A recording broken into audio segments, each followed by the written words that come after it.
Hey guys, thanks for joining me this week on For All Things Lexington. It's the only show dedicated to Lexington, South Carolina. Here, you'll hear me talk to people, groups, bands, and organizations about where to go, what to do, and who's who in and all around our beautiful Lake Murray. I'm your host, Angela Barrett, and this is For All Things Lexington. Hey guys, thanks for tuning in today. I have with me Stephen Jacobs. He is the author of the recently released The Lake Murray Murders. Thank you so much for being here. Thank you for having me. Yeah, so not your first book, but we're going to stick with this one for a little while. That's fine. The book is fantastic. Thank you. True story? No, it's mostly no, all fiction. And it was just published in February this year, right? Right. Mm-hmm. Perfect. Are any parts other than, obviously, the places that you name are very familiar if you are here in or ever been on Lake Murray, Mm-hmm. any other parts that might be true, characters changed, those kinds of things?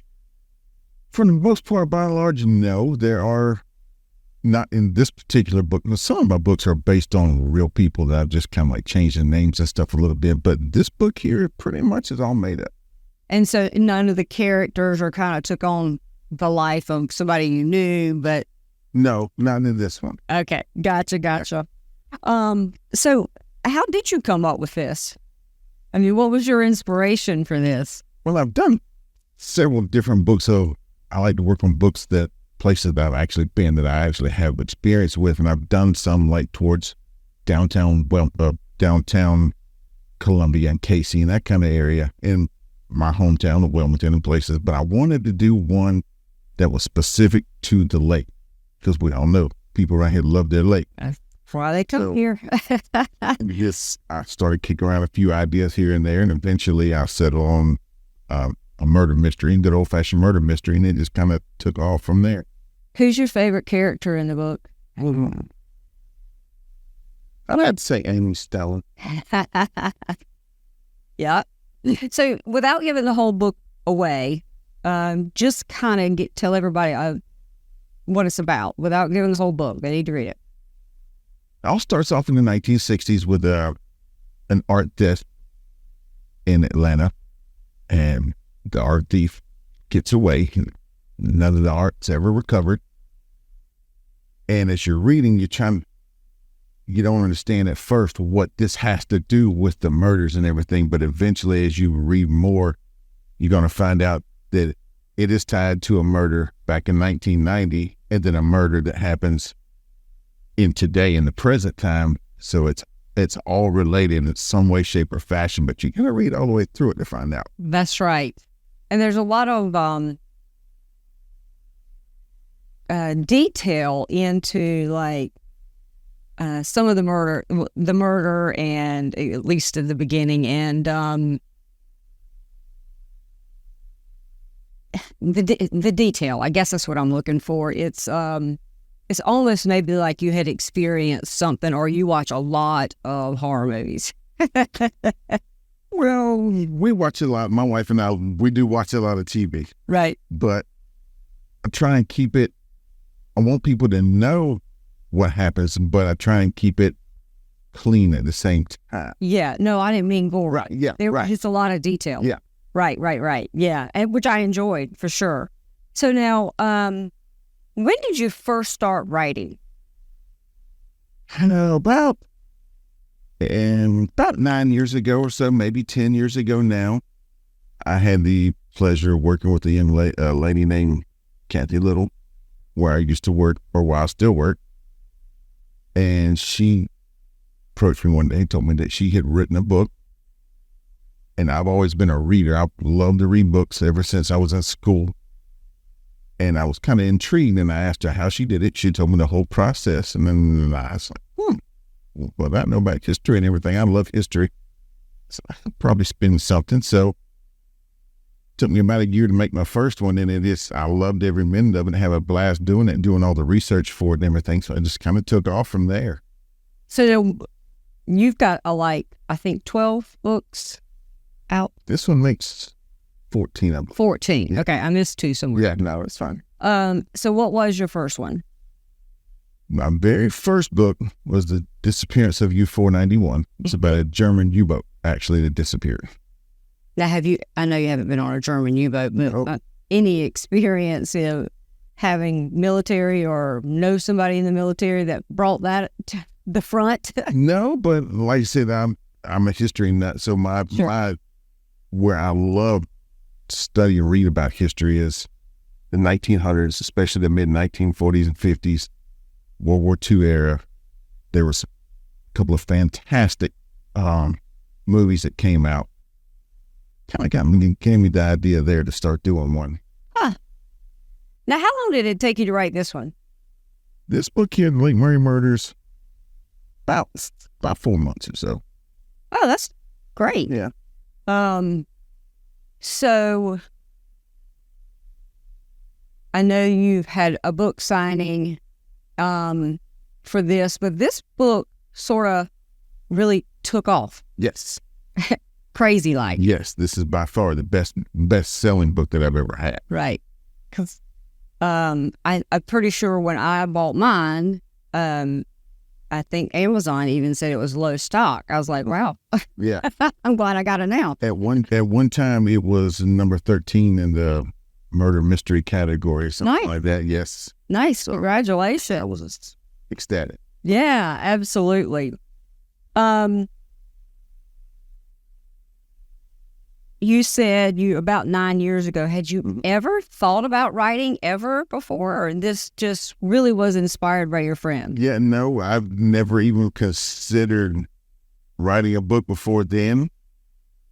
I've always been a reader. Like I said, I love history and I love especially military history in general. And when she told me about it, I was like, I was going through like a dry spell right then of couldn't find a book that I wanted to read. So I said, well, hey, let me try and see if I can make my own. Right. And just kind of, yeah, well, why not? I think you did it. Now you've got 2 other books that I found interesting: The Prince of Deception and The Brazilian Affair. Now tell us about those. The Prince of Deception. Start with that one. That was published in 23. Well, the Price of Deception, it has to do with a young lady who's living in New York City at the time, and she's lonesome, and she literally runs into the love of what turns out to be the love of her life when she's out for a jog. But lo and behold, after they date a few months, he disappears one night. And they can never find out why or how or anything like that. And it's a little mystery as to who did it and why. And there's a little bit of mystery there as to who did it. And it's not who you think it's going to be. Right. The bad guy. So now let me ask you, I haven't read it. Is it Prince or Price? Price. Price. Okay. I wrote Prince, but it was Price because I haven't read that one yet. Do all of your books have a little bit of mystery to them? Kind of a whodunit kind of thing? Lately they have. Lately the murder mystery. You and my husband cannot meet. And he loves that stuff. And they're all, the last few that I've done there's always going to be a twist somewhere along the way, so it's not who you initially think did it. Sure. Yeah. Kind of like the movies, they purposely make you think exactly here when it's here. Right. And what about The Brazilian Affair? What's that one? The Brazilian Affair starts off in 1937, right immediately before World War II kicks off in Europe. And it has to do with 2 FBI agents and a murder that takes place. They come to find out the assassin is after one particular person who is going to be on a said ship going to South America. So the 2 agents, they get themselves on board the ship looking for this German agent. And the German agent is a master of spies, a master of disguise. And so now, after the ship takes off, they're going down the coast.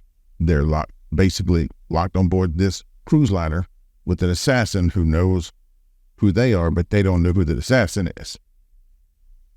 So interesting. So again, some of your history comes out with a little bit of mystery. Like that book, it was based on a true cruise liner at the time. I actually sent off and got diagrams of the deck plans and everything. So when I say, such and such goes down this corridor, goes through this hallway into another one, that actually happened. It was actually real. Oh, nice. Yeah. Because I guess with most, maybe not that one, because you probably knew the area, but most of you would probably have to do a good bit of research. Oh, yeah. Yeah. Google Maps a lot of times is my friend. I get a lot of stuff from Google Maps. Sure. Now tell me, what do you think your favorite part is about being a writer? My favorite part of the writing process itself is just the research of it. But after the research, when I'm actually writing the books, it's trying to come up with something that's going to tell a good story, but it's going to keep somebody intrigued and kind of trick somebody at the end too, because I don't want to give anything away. Sure. So having said that, what makes a good story?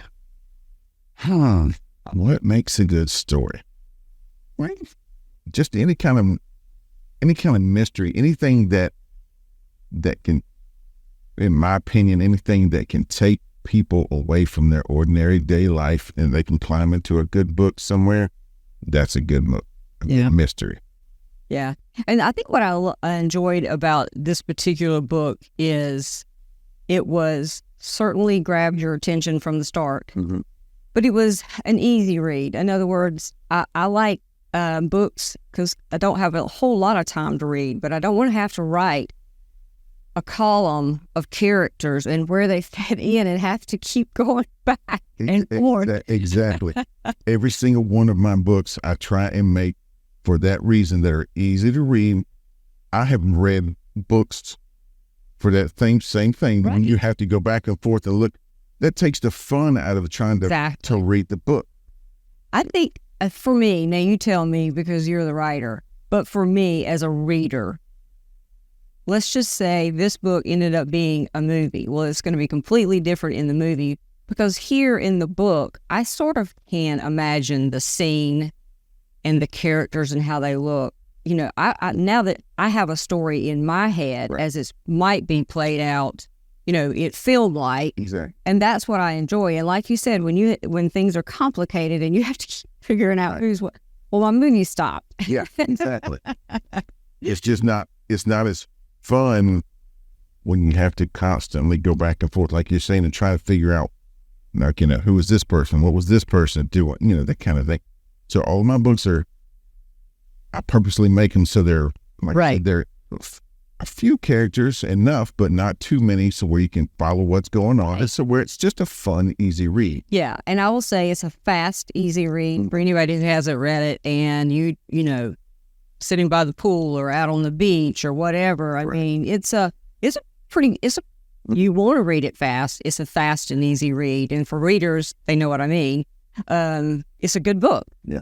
Especially if you're from this area. You go, hey, I know where that is. I've had people contact me through Facebook that said they have sat down and read it all in 3 hours. Right. So it's definitely a good week. Yeah, it's a quick, easy read. Yeah, I enjoyed it.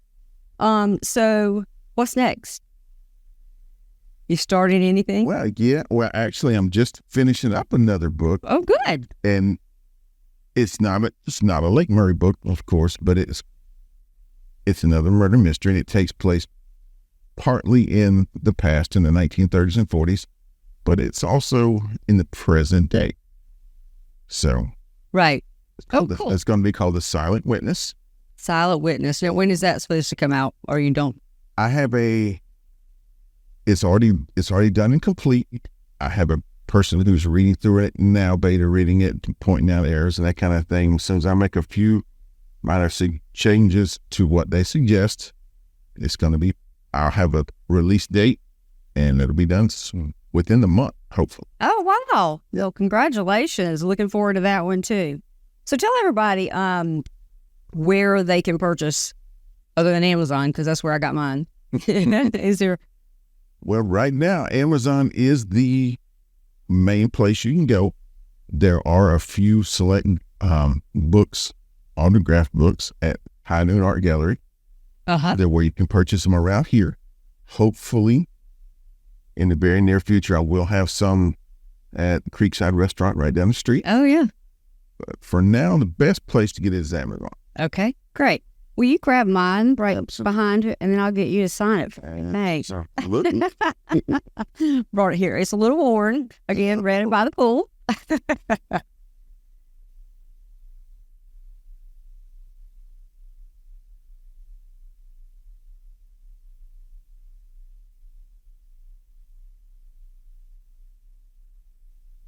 Thank you so much. I look forward to the next one. Oh, absolutely. Thank you. Thank you. And thank you for being here today. Absolutely. Thank you. I had a blast. It was fun. Thanks. Hey guys, thanks for hanging out with me today, and I hope you enjoyed the show. If you'd like to be a guest on the show or know someone you'd like to see on the show, contact me at forallthingslexington.com. That's the number 4, allthingslexington.com. The For All Things Lexington podcast has been brought to you in part by Stephen Jacobs Books. See all of his books at stephenjacobs.info. And by Angela Barrett at HomeMattersSC.com. Building on what matters to you.